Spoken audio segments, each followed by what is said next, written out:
Hey guys, how's it going? Good to see you all. A little different this year, the festival and everything, but I wanted to give you guys a little sneak peek of what most of you know of my space as the theater when you come here and see a show. I'm going to show you what it looks like when there's no theater going on. Come on. So normally a lot of you guys see who come to shows, the whole space is all curtained off and everything. All curtains and everything going back so you can't see in. Make it more of a private, special experience when you see a show of mine. But this is what it looks like without everything. You can see the houses and the yard, and it's quite the change for me as well when I do a show here versus, here having the curtains up and the theater going and people and stuff versus just training without it. It's a totally different experience for me as well. So, and here we go. So I'll take you where I go out. This is where I go out to go to the show and I perform and show you guys. So I show you what I see. We'll go here. I'm getting ready. I'm warming up. This is how you get on stage. You have the lights and everything. This is what I see when I'm performing for you guys. This is where the audience sits, normally on the grass there. Let's take you over. This is where audience would be, here. As you can see, there are no seats, because there are no live shows. But it's cool, it's nice I get to work and have my space open and still give art, so that's pretty cool. So, catch you soon. The process begins with me taking a certain amount of time. I'll dedicate maybe a week or 2, 3, however long I feel it I need to take to just finding music.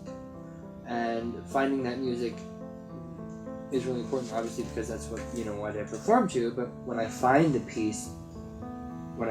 piece, I have to move to it. And I feel it here, like I feel it, it's, it's like autopilot, but that takes a long time. It can also take a very short time. Sometimes you go through and you have a week where you're just like boom, boom, boom, boom, boom. You can find the music, and it has to do with timing and everything. And then after that, I start putting the choreography together.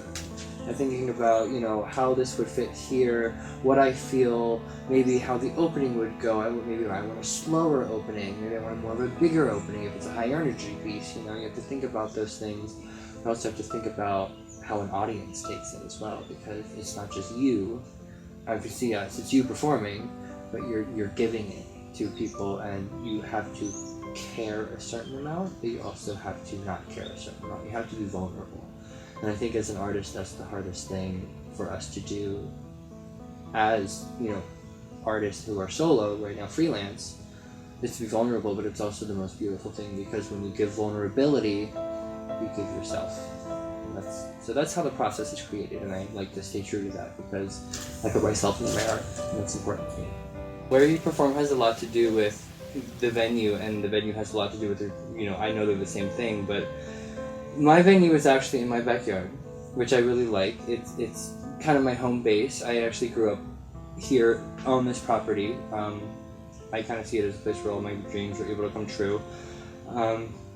It's cool because I can really do whatever I want with it because I'm outside. It's different than being in a theater, because a lot of theaters, all over the place, here too, can't accommodate a rig this big because they don't have the liability, the insurance, and the space overall being a bigger issue.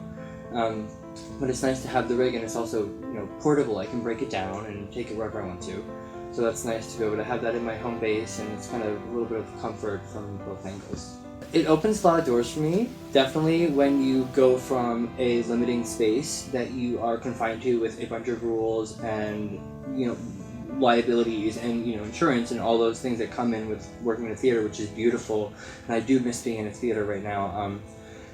When you have just nature in your own backyard with Circus, you have I'm super nature lover. I love being outside. I think that's part of the reason why I do it so much outside, is to connect with nature and really work in my environment with the circus. And the circus originally was done outside. in a big tub, in a tent. And so I feel like in my regard, in my sense, I'm connecting with that culture a little bit, and it makes me feel at home with the art in a sense, and that's really important to me. I performed all over New York City, Lincoln Center, the Armory in New York. I performed here at the State Theater. I performed here in State College at Eisenhower. I performed at Schwab here. I do a lot of street performing. That's really cool because with street performing you can really go anywhere and take your art anywhere. It's really nice to be able to perform here also as well, locally, as well as all beautiful venues I've performed in. But bringing it home is always something that I am more nervous with when I perform, because you are home and you feel that pressure. So, but I love performing anywhere, and it doesn't really matter. I always get that free energy for showtime. The weirdest place I've ever performed, I would have to say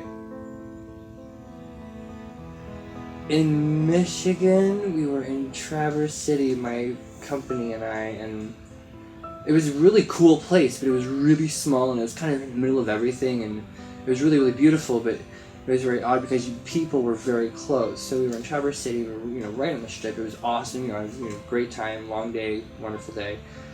It was very claustrophobic, but you go out there to give people art, and as you perform, that claustrophobia eventually fades away because you go into your own zone. But that was the weirdest place I've ever performed.